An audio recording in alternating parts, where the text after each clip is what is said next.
And here we go once again for another AEW Dynamite review here on the Mr. Warren Hayes Show. Hi, I'm Mr. Warren Hayes. It is the day after Dynamite. So guess what we're doing?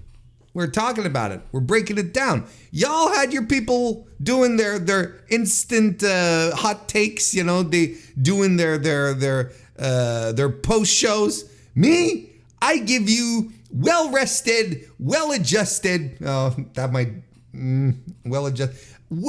Anyway, put together, slept-on thoughts of last night's Dynamite. So you're not getting furious, chest thumping, might be a little less entertaining, because there were weeks, there have been weeks where if I had done an instant reaction, probably my heart would have blown out before it did. You know what I'm saying? But thankfully though, this is not one of those. This is not one of these Dynamites where I just fucking lose my shit and I think that everything is awful. Au contraire, if that's what you were expecting to hear, that ain't what you're gonna get. Because the big spoiler of this Dynamite review is that I thought this Dynamite was good. I thought it was pretty good. I mean, I've seen tons of people, and I mean tons of people, poo-poo on it, just dismiss it, hand wave it, saying, no, this was a trash Dynamite, and there seemed to be some kind of consensus that it was, and I'm like, we clearly were not watching the same show here. I thought this was a nice little entertaining diversion. I thought this was a good little time. I honestly didn't think it was a bad show, but I have a theory as to why many people got on their horse and decided to charge into the masses, swinging their long swords or their flails or their morning stars, or with their pikes tucked neatly into their armpits. I have a theory as to why they did that, charging in like that. You want to hear why I think? I think there was a little too much Chris Jericho for their taste. But we'll talk about that. Hey, like to this video if you're watching it on youtube.com/Mr. Warren Hayes. Or if you're watching this on your favorite podcast application, or listening to this because you can watch this on Spotify too. There's video on Spotify. And if you're listening to this on your favorite podcast application, 5-star reviews on Apple Podcasts, 5-star ratings on Spotify. You know how that goes. But it really does help. And this is it. Dynamite. June 5, 2024 is the one we're talking about. Happening at the Blue Arena. I wonder why it's blue. I wonder why, cheer up, Arena. Don't be so down. It's okay. People, come in, and they sit down. They need you for some spectacle, some entertainment, some sports, maybe some music. Cheer up there, Blue Arena. No reason to be blue. Over there in Loveland, Colorado. I'll tell you what, though, AEW must have been a little blue. 2,527 tickets distributed according to WrestleTix. That's the first time in the venue too. You gotta think that Tony Khan is really excited about this residency coming up. He's gotta be looking forward to just parking everything in Arlington for a couple of weeks. And I'm honest, I don't think we've really talked about the residency thing, but I am excited about it. I'm excited to see how this goes. I'm really looking forward to see how the setup's going to look, how they're going to adapt, because they're basically going to be in a studio setting for a couple of weeks. And I like studio wrestling. I don't think there's enough studio wrestling. I think there should be. That was one of the things that made NWA Power, when it rebranded, rebooted, whatever, when it started back on YouTube a couple of years ago, pre-pandemic. I thought it was really dope. I thought it was different. You know what I mean? It was in a presentation that no one else was doing. So it felt fresh. It was compelling. Nice little morsels of stuff. You couldn't go wrong with Power. Not saying that it's suddenly going to become like an intimate setting here for AEW. I don't think, that's not what I'm saying. But look, I'm still excited to see how this is going to go down. Show opens up with Maxwell Jacob Friedman hitting the ring, jumping on the microphone, and he peddles his merch, which is, great. He should. I don't hate the lion Burberry pattern t-shirt he has. I don't hate it. I think it's pretty good. And then he proceeds to bury the top guys of the company. Essentially, basically, the alpha male coming back to claim his spot back, right? It's like, who are the guys that while I was gone took my spots? Well, there's the Rainmaker, right? He Kazuchika Okada. He buries him. Then he goes talks about Swerve Strickland. He buries him. Same thing with Will Ospreay. Those are the top three guys in the company right now. Your world champion, your Continental Crown champion, and your international champion. Those are your three top guys in the company. So he comes in and he says, I'm putting y'all on notice.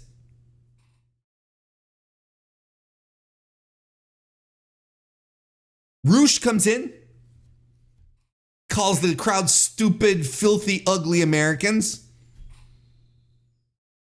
I mean, he was there. I can't, maybe it was an observation. I don't know. I couldn't say.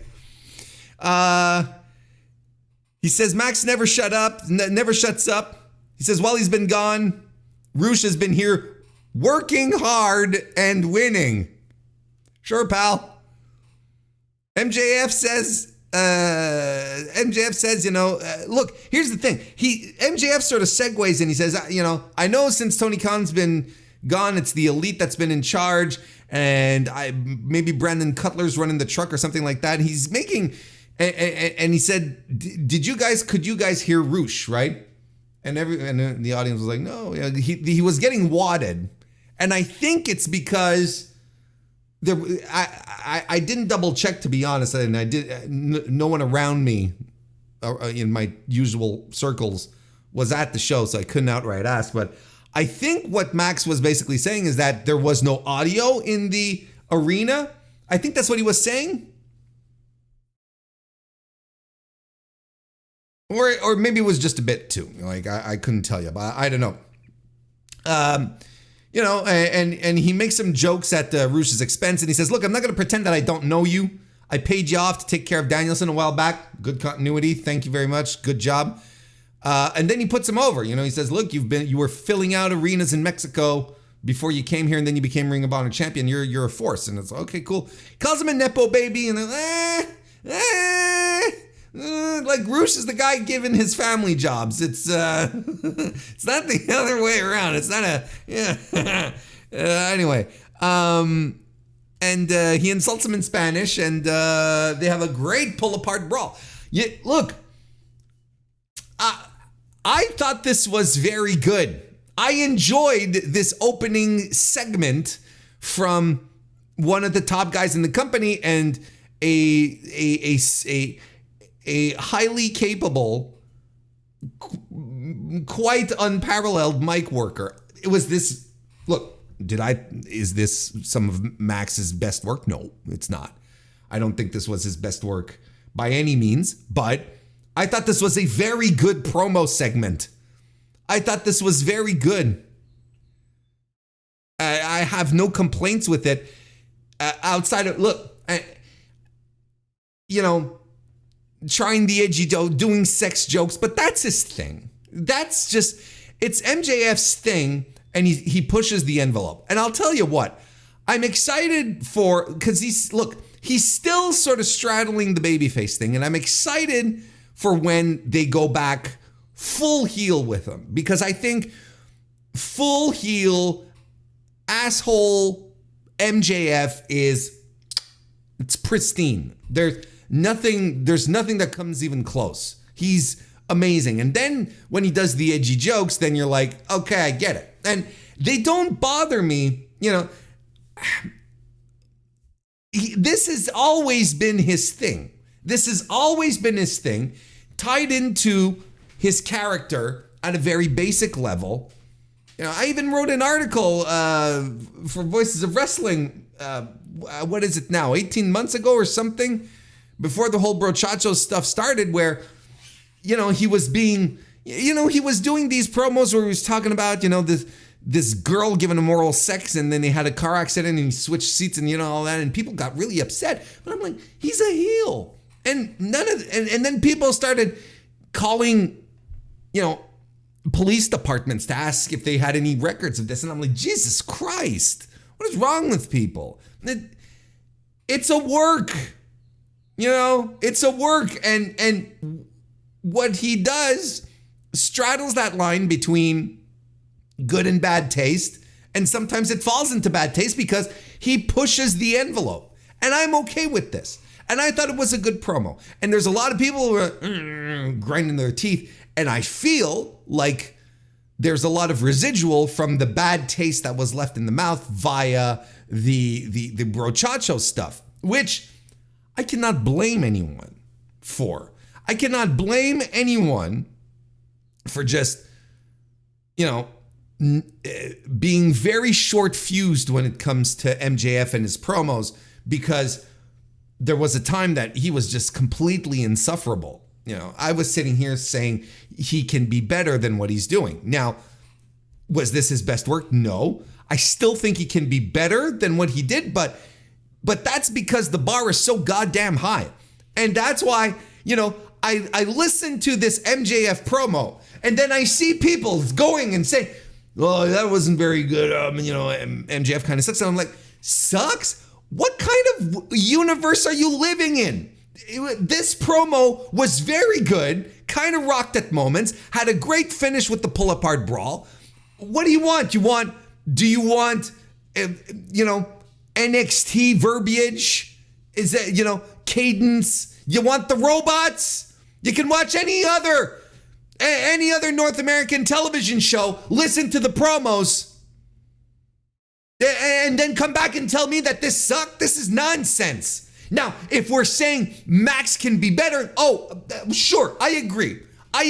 Max can be even better than this, but like I said, he's his own worst enemy in this situation because the bar is so high in his case, because he is so good at the stick work that when he does decide to turn it up, when he does decide to really deliver, like those great promos that he had with CM Punk, we're all flabbergasted. We're all just sitting there, the Memorex guy, from those old commercials. God, I'm so fucking old. There's a bunch of you who don't even know what I'm talking about right now. And you're sitting in the couch and you're just like, oh, this rules.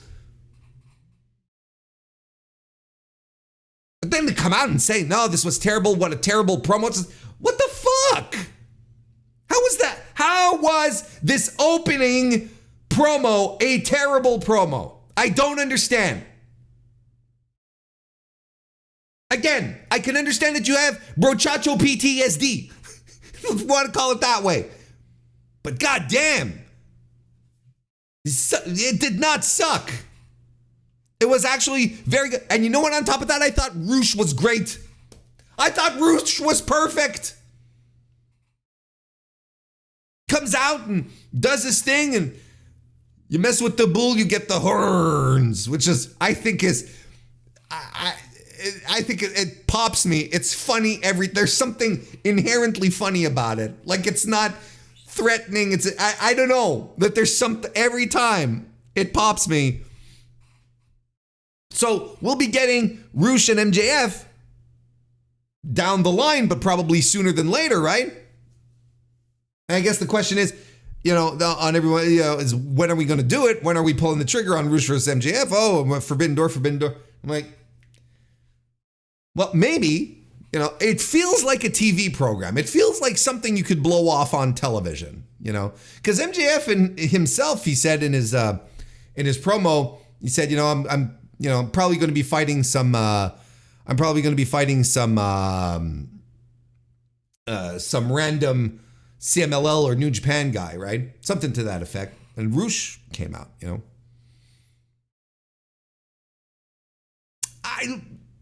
look, don't get me wrong. This feud feels hot right now. Like, this feels hot because the promos, the pull apart, I'm into it. And the prospect of Roosh potatoing MJF and then MJF going, oh, you son of a bitch, is very appealing to me. There's something intrinsically, there's something deep within me where I'm like, I'm going to watch one of the top workers, Roosh, of the business in the ring with the top guy, and I'm supposed to immediately assume that he's going to play nice, like not try to do anything to get himself over, not, no selling, all of that. I don't quite buy it. So I'm excited to see, how this match should go. It's going to be like, in and about itself, just purely speaking, Roosh MJF should be a really good match. Don't get me wrong. But, like I said, Roosh throws a couple of potatoes and holy shit, boys. We're going down another lane here. By the way, it did not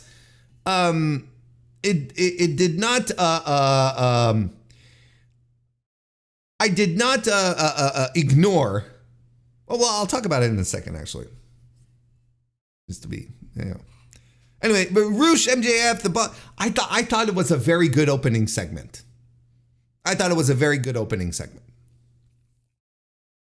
We get Roderick Strong video that follows.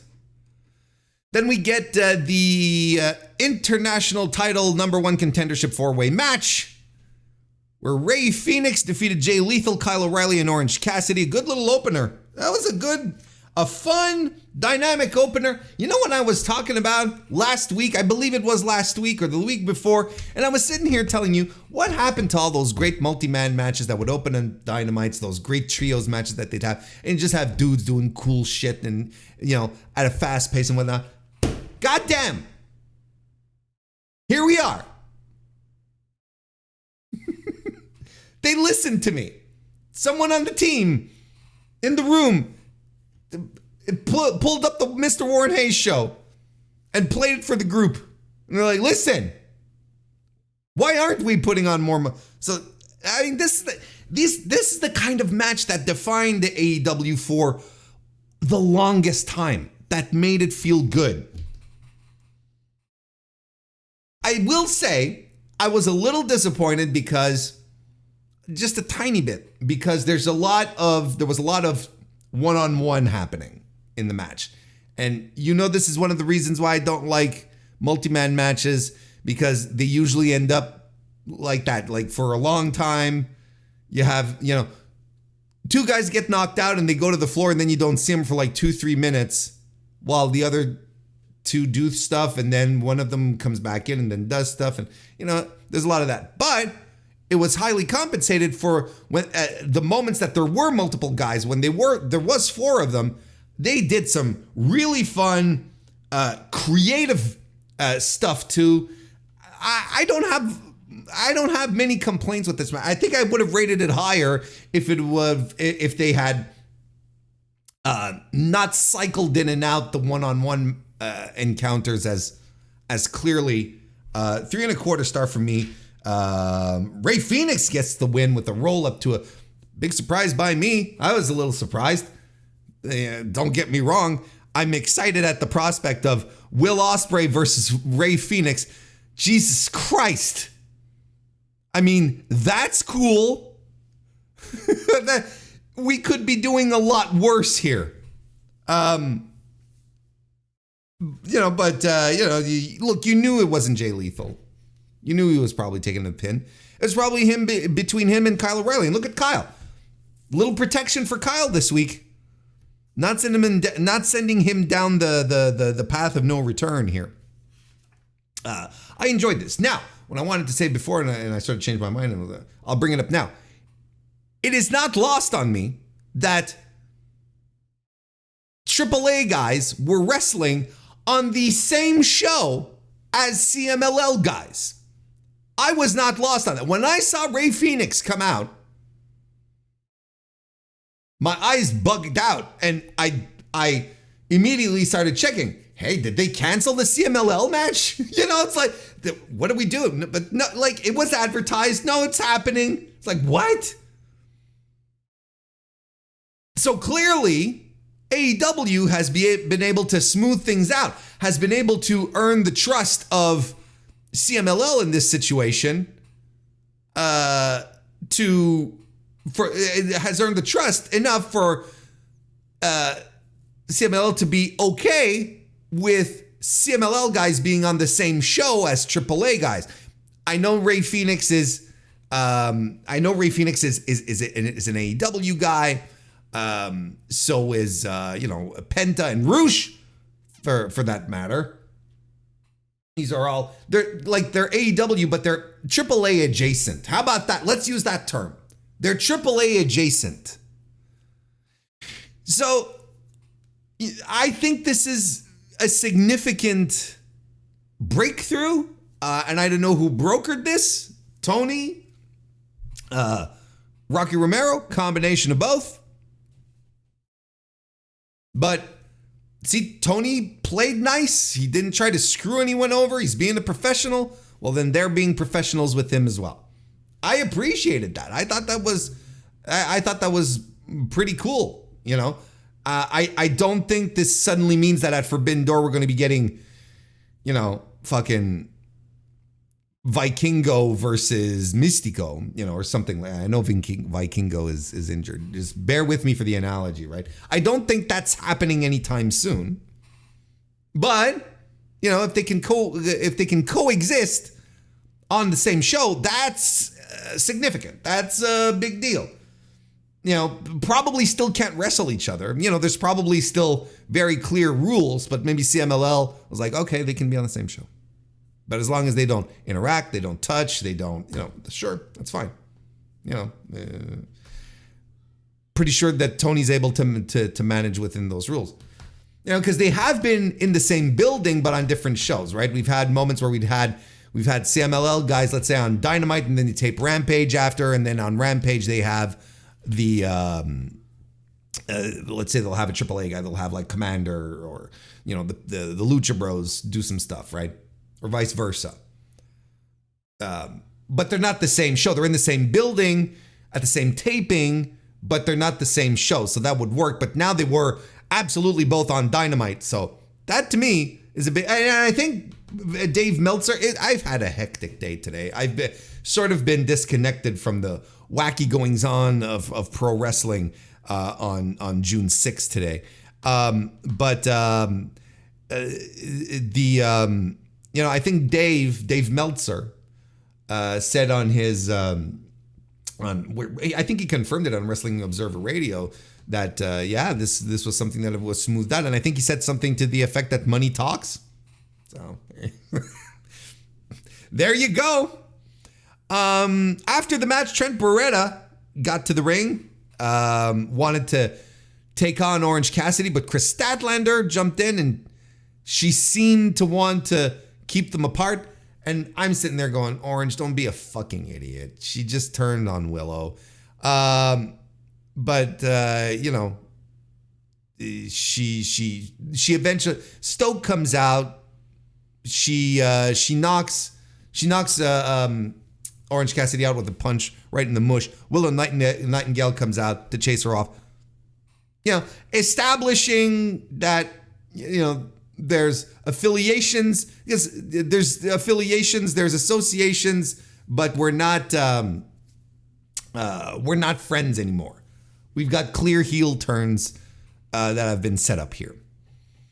Chris Jericho arrives at the arena and begins offering the driver tips on how to drive, then does the same with the camera person.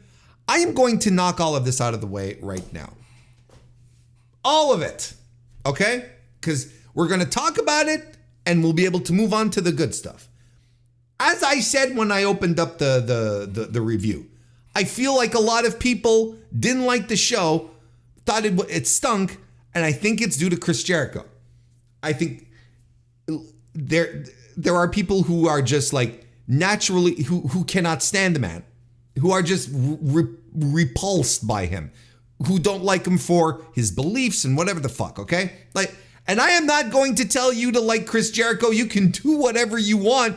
Chris Jericho, for me as well, he's hit and miss. I don't hate him half as much as a lot of you do.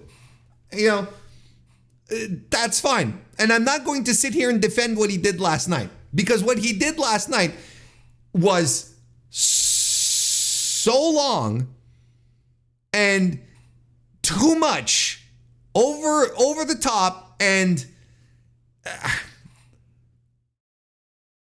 you're gonna cringe to hear me say this, but a little too WWE for my taste, where you have this through line. Let's go back and check in with so and so, and that it was not for me. And and as you know, as I've said over the past few weeks, I like this Jericho learning tree thing. I like the insincere mentorship thing that he's doing. I think it's entertaining. I think the way he pulls it off is good. I love that he is including into his his act all the things that online fans are saying about him. It's literally like pulling up Reddit threads or Twitter feeds or whatever the fuck, and smushing it all together. Like calling his show TV time, like referring to the Jericho vortex, like all this stuff. And that entertains me, because I think it's done with finesse. It's re-energized him. The guy knows how to reinvent himself. Here's the thing. Few years ago, everyone's sitting around saying Chris Jericho is a mastermind. He's a genius because he knows how to reinvent himself. He's been reinventing himself, you know, periodically all throughout the years, throughout his entire career. And he never, that's why he always stays relevant. Now he's reinventing himself again to stay in the conversation. What it's doing, he's delivering top quarter hour performances, top of the demos, and great total viewership. Despite the fact that, you know, the waves upon waves of fans online are saying, you go away, Jericho, we hate you, we don't want you, he needs to go away. People tune in. They watch Chris Jericho. What do you want from me? The facts are there. The numbers don't lie, quote unquote. You know? But despite all of this, I thought the segments that he was doing last night it was too much, like too much. Sometimes I think one of the things that makes the Jericho learning tree stuff successful is that he comes out for his quarter hour and poofs, he disappears. In wrestling has this bad habit of overexposing something that gets over, that people like. Start seeing it too much. You know, over the years, we've seen it multiple times. You know, it's, you know, you can go back all the way to Nitro if you want. You know, when, you know, the commentary would always be talking about what the NWO was about, even when they weren't on screen, right? And then you had multiple NWO matches, and you know, there's tons of examples like this throughout the years. And I think I think we're veering into that territory. I think we took a hard right last night, where Jericho coming in and doing his insincere stuff is fun. Usually, last night I was like, okay, this is too much. I don't care. It's too much. It's getting on my nerves. And I think he has to be careful with the amount of exposure he gives himself doing this. If he does this shit again next week, it's not going to go over as well. I think we dial it back a little bit. I didn't hate it. I didn't think it was good. That's all.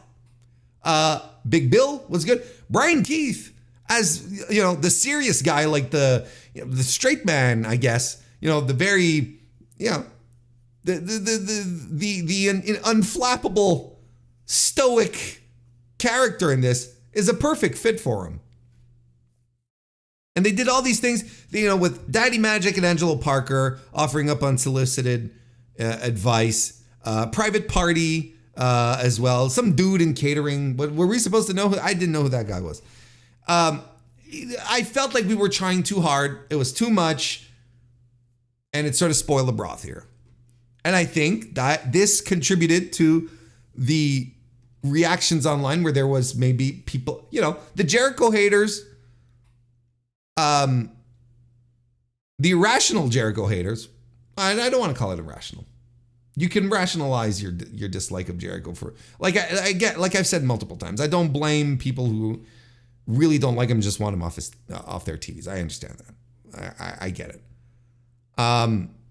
So yeah, it's not irrational, but the Jericho haters probably saw too much Jericho. This episode sucks. It didn't. Anyway. Then we get a Willow Nightingale interview backstage.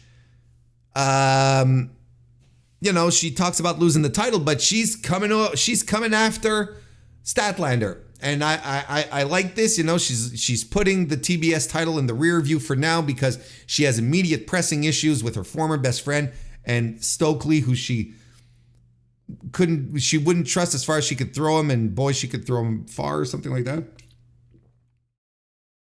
Orange Cassidy shows up and they fist bump. So we might be getting some intergender matches here, folks.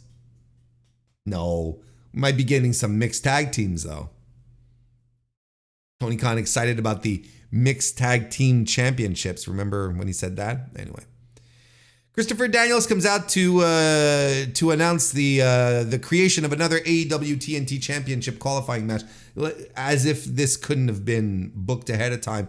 Again, Tony Khan these days, we again, this is something we've talked about just a couple of weeks ago. He's booking on the fly now. There's no more plans. He's week to week.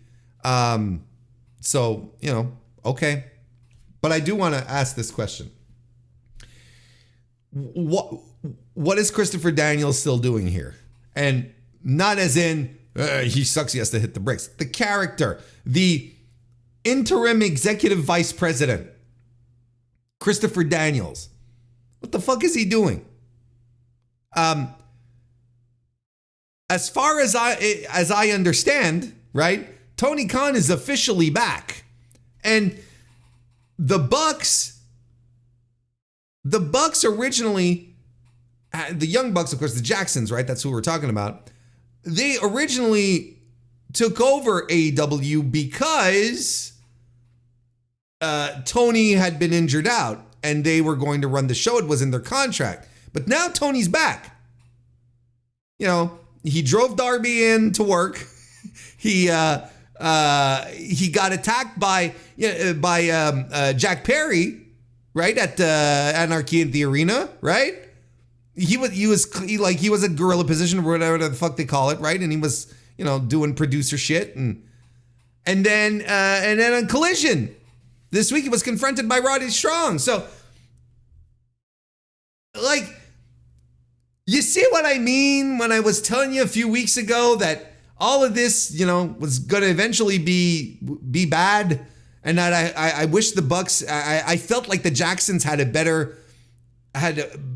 their fingers on the pulse more than this to try and do something so contrived, something that we've seen multiple times before, something that hasn't been good since Mr. McMahon. Let's be honest. The villainous. The villainous GM owner stuff.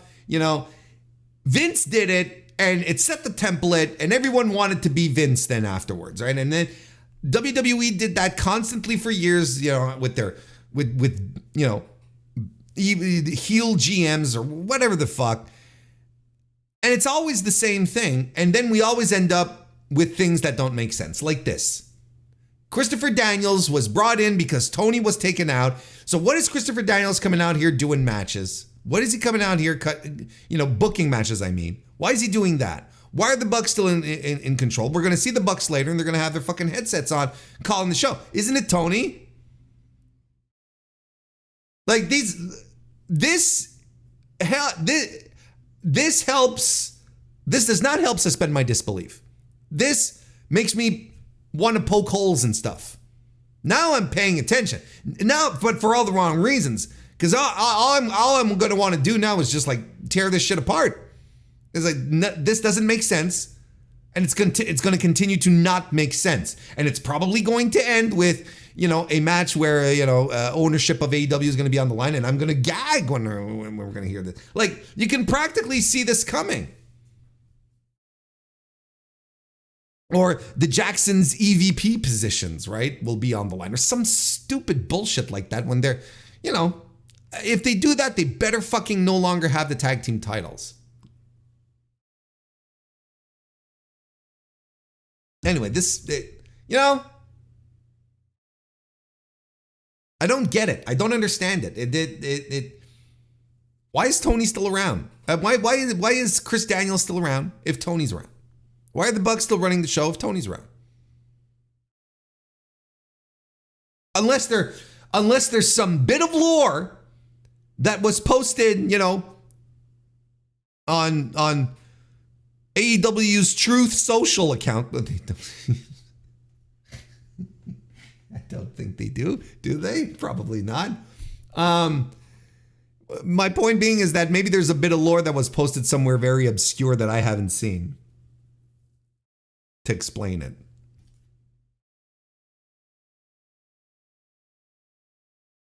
But they set up Mark Briscoe and Brian Cage. Mark Briscoe defeats Brian Cage here to qualify for the AEW TNT Championship ladder match gimmick.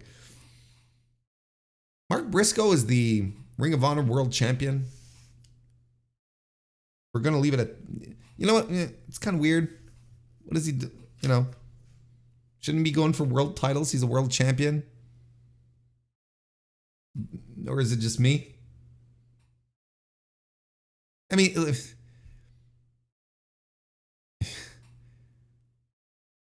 no, but Warren, it's the Ring of Honor title, so who cares? Well, that's my point exactly. It's like, it's like, yeah, exactly. So there you go. Like, no wonder nobody's really interested in Ring of Honor, or things get, you bring the Ring of Honor World Champion on your Dynamite show, and you're having him qualify for a mid-card title that doesn't even feel like the top mid-card title anymore. With Will Ospreay and Kazuchika Okada fucking, being second and third rung champions. I don't know if in whatever order you want to put them in. The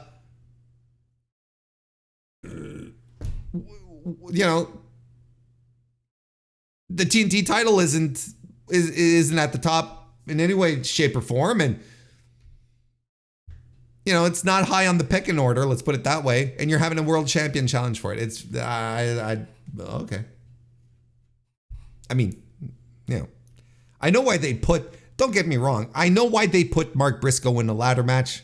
Like, I know why this is, but to my point, you should understand now what they mean, how they feel, and they, AEW, Tony Khan, how they feel about Ring of Honor. It's a fourth rung championship. The Ring of Honor World Championship is a fourth rung championship. It's it's a mid-card belt, ultimately. It's like the NXT Championship, basically. Except that, the Ring of Honor is an actually recognized world championship, whereas the NXT Championship is not. Anyway. Good little match, though. I thought this was pretty good, too. You know what? There's one thing you can't say about the show is that the wrestling wasn't there. Now, the wrestling was solid. We had some good little TV matches. I don't think there was anything great on the show, close to, but nothing great. But the wrestling was there. Fun, little entertaining, good, well-paced matches. I thoroughly enjoyed them. The final third of this one was pretty hard-hitting. The crowd was really into it, too. Froggy Bow gets the win for Briscoe. Kensuke Takeshita was also there with his pants.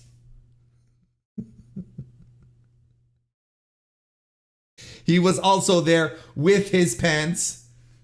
Tremendous stuff.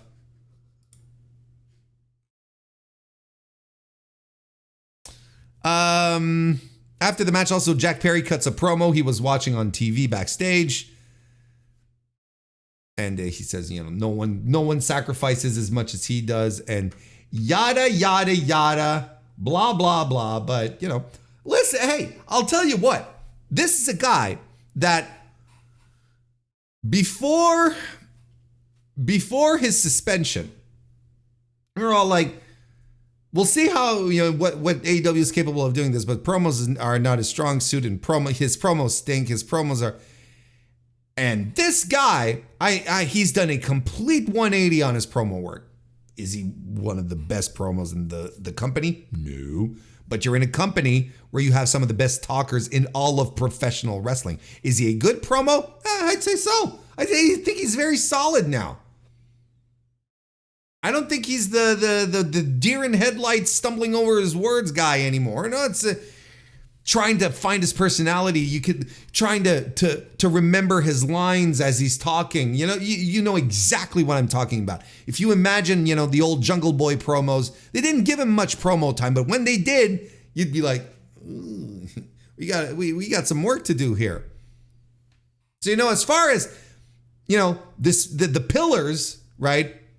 And Jack Perry's always, has always teetered that line between, yes, he's one of the good pillars and maybe not exactly a pillar.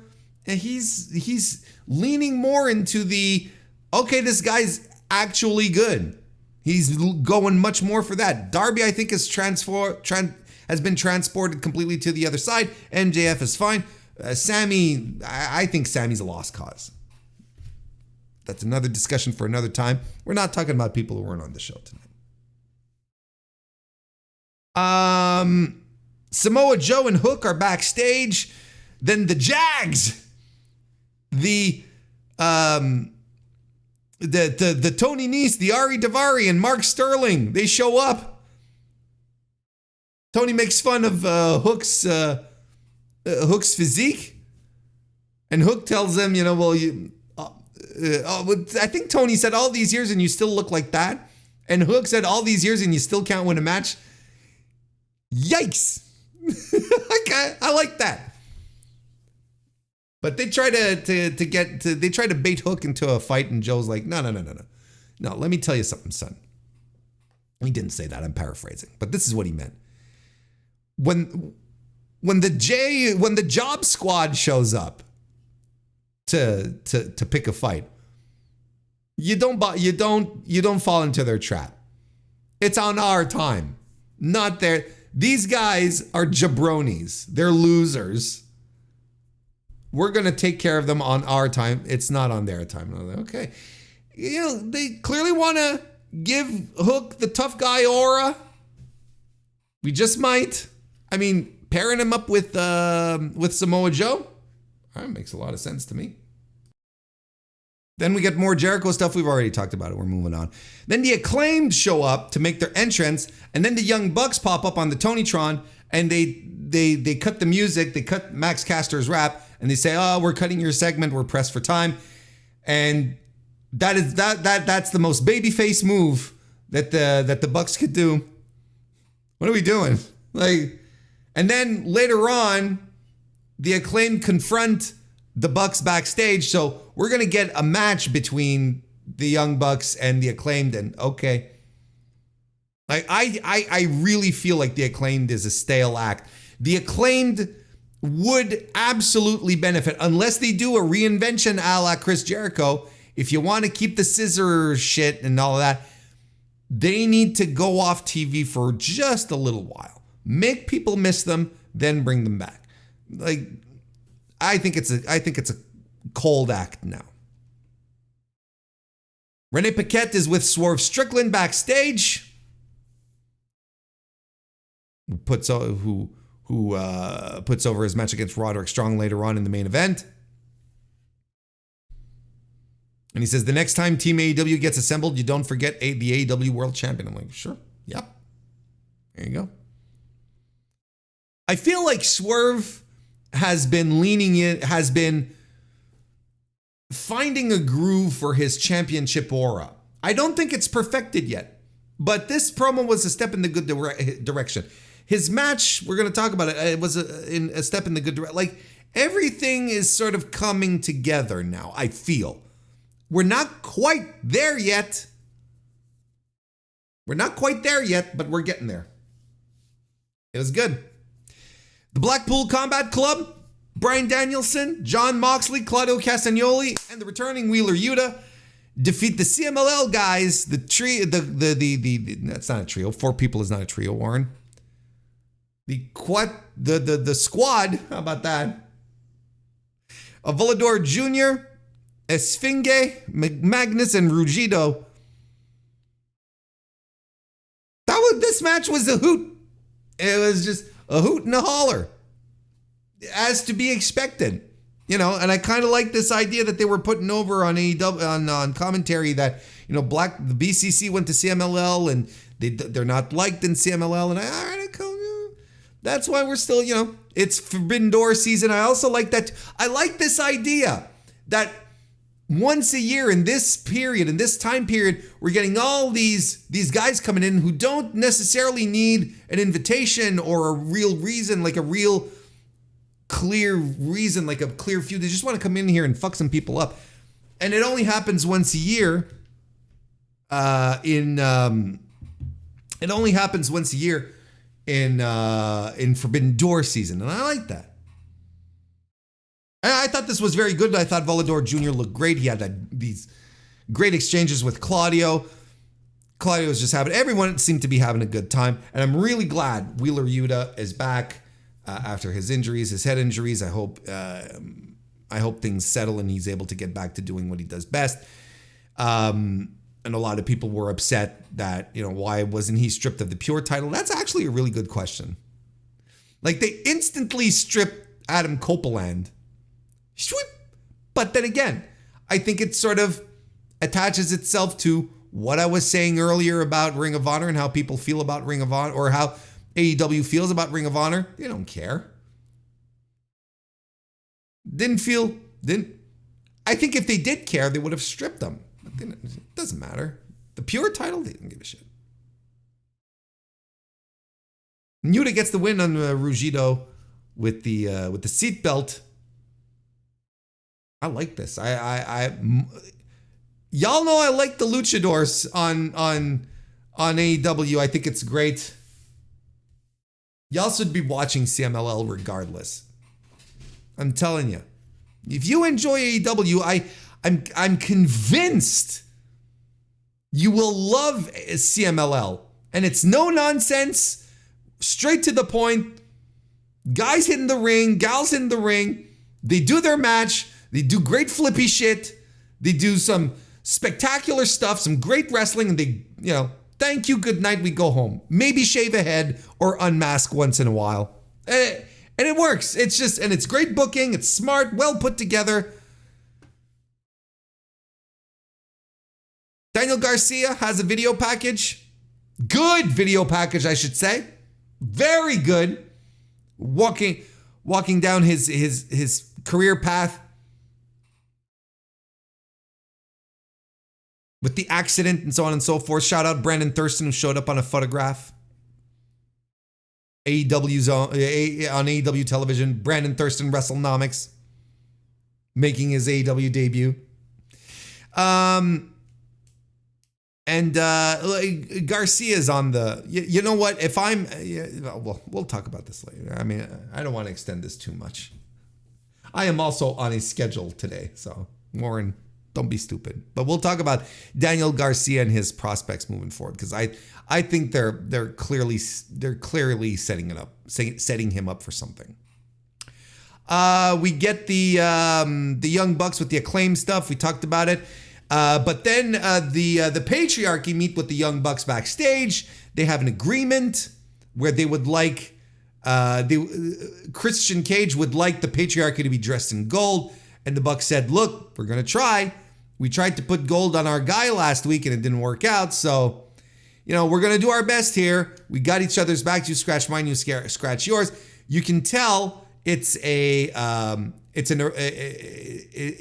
arrangement for convenience And these guys are going to backstab each other the minute they have an opportunity. Good. Like, that's how heels should act. Jesus Christ. Saraya defeated Micah May. That's a match that happened, you know. Saraya happy? Was she contented now this week after being mad, going on Twitter and saying, "Oh, I'm about to speak my truth," or whatever she said, you know. Hey, Saraya, don't worry. Do you want to win on TV? We'll give you a win on TV. There you go. That's what you do. It's the, you know, it's the old Andrade technique. Complain, insinuate that you were better off at the other place. Whatever promotion you're in, you were better off somewhere else. Yeah, she won with her submission gimmick. I don't think this was a very good match. Post-match though, Tony comes in to check on Micah May, but she gets beaten down by Harley and Saraya, while Zach Knight, of course, Zach Zodiac, is holding Luther back. And that's the cue for Mina Shirakawa to come back. She hasn't gone back to Japan, has she? She's just been, I think she has. I think I asked this question last week or the week before, and someone, you know, responded to me and said, yeah, no, she's been flying back and forth. I'm like, good for her. So she comes in to make the save, and she goes to check on Mariah, and Tony's there too, and they sort of like start doing a Tommy Lasorda thing with the umpires, you know, and only Tommy Lasorda didn't have boobs. That's the only difference, really, because that's pretty much it. Until Micah May tries to, you know, gets between both of them and tries to calm them down, and, you know, everyone sort of snuggles. You know, here's the thing. Look, I know there's a lot of people. Oh, you know, what are we doing? This is for the creeps. But, you know, why not have a lovely, you know, why not have a lovely angle with lesbian undertones for Pride Month? You know, and they're not hammering it down our throats. You know, it's not like remember when Liv Morgan was in love with CJ Perry, Lana. You remember that? You know, they're not trying to shove it down our throats like it's like, oh yeah, they're absolutely, you know, the HLA boys. You know, it's not that. It's like, you know, there's a love triangle that is existing right now in AEW, and it involves 3 women, and it just so happens to be Pride Month. I think it's pretty cool. And I know, you know, whoever gets hot and bothered about it, good for you, I guess. Like, you know, I think this is nice. There you go. A nice little lesbian angle. That's not something you should say, Warren. Not a nice little lesbian angle. That's not what, that's, Christ, phrasing. Then we get the private party Jericho stuff. They're going to be on Jericho's highlight reel, TV time. Bryan Danielson cuts a tremendous promo. I'm not going to break down the details, but basically it hangs off the idea that he said this is the promo. This is the essence of the promo. He said this would be his last year as a full-time wrestler.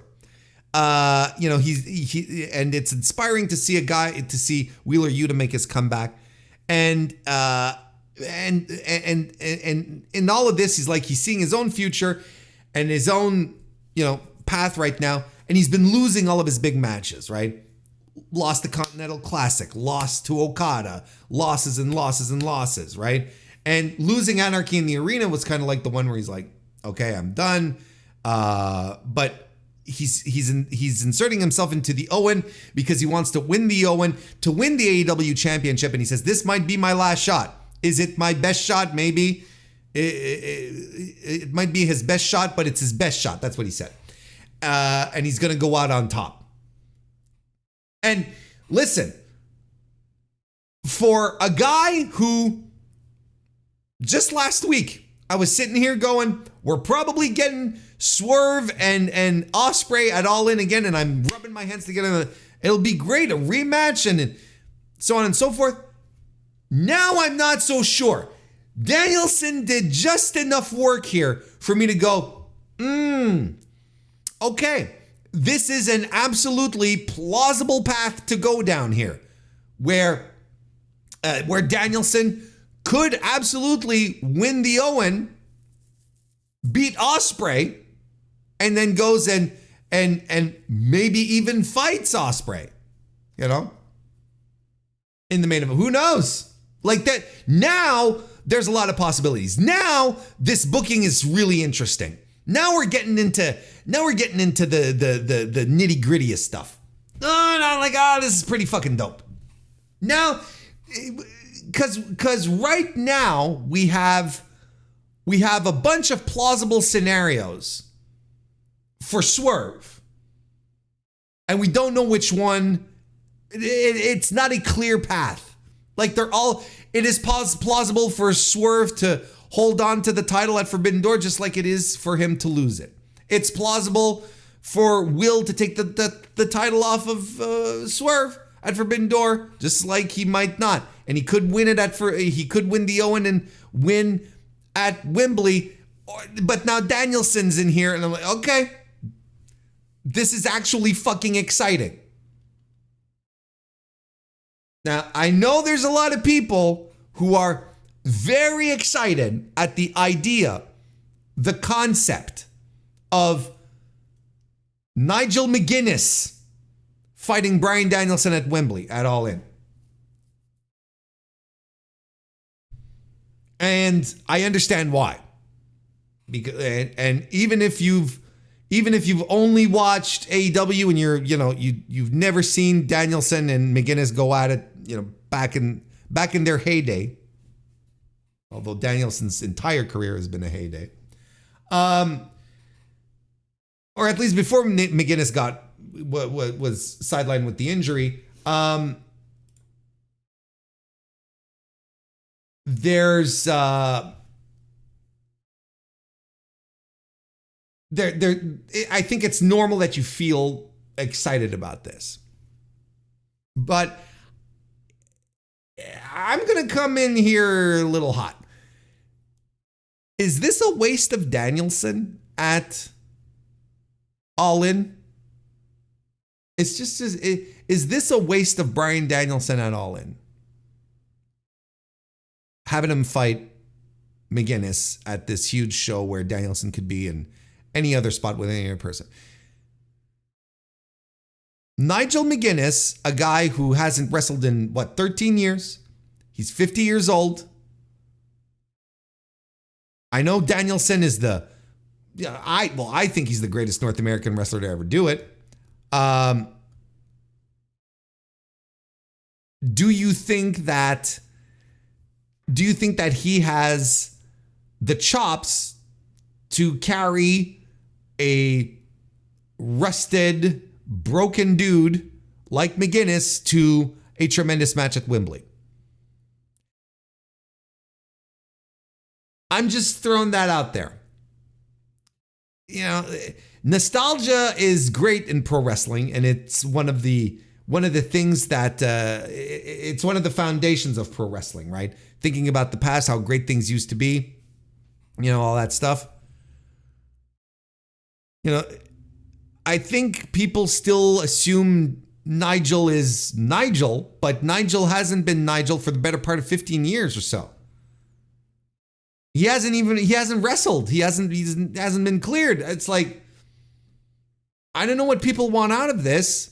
I would be more weary. I don't know if I'd be excited about it. I want Danielson to be, if this is his final full-time year, I want him to to do the to be in prominent positions and have whatever dream matches we have left. I'm not saying that this wouldn't be one. It'd be the revival of an old rivalry, one that defined Ring of Honor for a while. But and that brings me to my other point, is that this would be good for a Ring of Honor show. This would be great for a Ring of Honor show, actually. There's your main event, when whatever it is. That would be tremendous. Wembley? Man, I'm also fully cognizant of the fact that Danielson is probably calling his shots this entire year as far as who he wants to fight and where, right? He's probably like, yeah, I got to fight Okada. I got to fight Zack Sabre Jr. I got to fight Blue Panther. I got to do all of these because my time is running up and I want to do them while I still can. And maybe he wants to just have one more tussle with Nigel and bring Nigel onto a big stage one more time in his career, like one more match for Nigel, for instance, and it's against him. And that the match, they'll do whatever they can to get it over and make it work, But so I'm fully aware that Danielson might ask for this, that he might put his foot down and he's like, Tony, no, I want this match. But look, we've got weeks for this to build up to. We've got weeks and weeks and weeks to build, and I might change my mind in the meantime. And maybe Nigel hasn't lost a step. Maybe throughout all of his injury, he's been secretly training, keeping himself fresh. I couldn't tell you. Maybe Danielson just wants to give him this. He wants to do this for a pal, which could be. So the theory, I guess the accepted the accepted plan in the minds of a lot would be for Nigel to cost Danielson the Owen, right? Which again, interference. I guess everyone's really comfortable with tons of interference in AEW now. It's it's fine.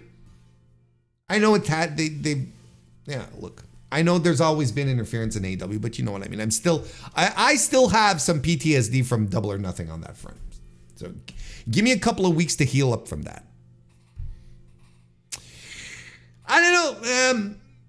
I don't know because to me, the prospect of Danielson, Ospreay, Swerve in a mishmash, and you know what? You still have Hangman. You still have Adam Page that we haven't heard or seen from in a while now, in months. And he's going to pop up at some point, and everyone's going to lose their shit. And that's going to be another wrench that you can throw in all of this. There's some stuff here going on. There's something simmering here for the main event. And the booking is interesting because it's making this a talking point as opposed to just poo-poo. It's becoming a talking point. And then we had the main event. Swerve Strickland defeated Roderick Strong. Good match, very good match. Short of great, but very good. And again, I feel like Swerve's presence is even swaggier. I think the promo he cut, the match that he had, I feel like it's coming together. I feel like we're onto something now. We're not trying too hard with Swerve. We're letting his natural charisma, his natural capabilities carry him into this spot. And I don't know if it's just a change of direction. I don't know if it's him, calling Bubba Ray Dudley out on Busted Open Radio this week about the PLEs. I don't know what it is, but he felt different. He came across as different. Very good match. Again on TV. I'm liking it. There's something there. I don't know how long he's going to have the title now, but I feel something's coming together. And could it just be some really interesting booking that is making all of this really interesting? And you know what I like too? You know why Swerve Strickland suddenly became my champion? Do you want to know do you have an idea? On Dynamite last night, on June 5th, 2024, Swerve Strickland became Warren Hayes' champion because he put his contract in an envelope, gave it to Nana, and he said, mail it to Ospreay. None of this contract signing bullshit. Swerve knows he's not about the paperwork. He's about business. He's about getting it done in the ring. None of this contract signing nonsense. We're not going to have that with Will Ospreay. Will's going to get the contract and he's going to put his pen to it and he's going to UPS it back. Or DHL, because we're in international waters. That to me was a sign that this man is special. It's coming together.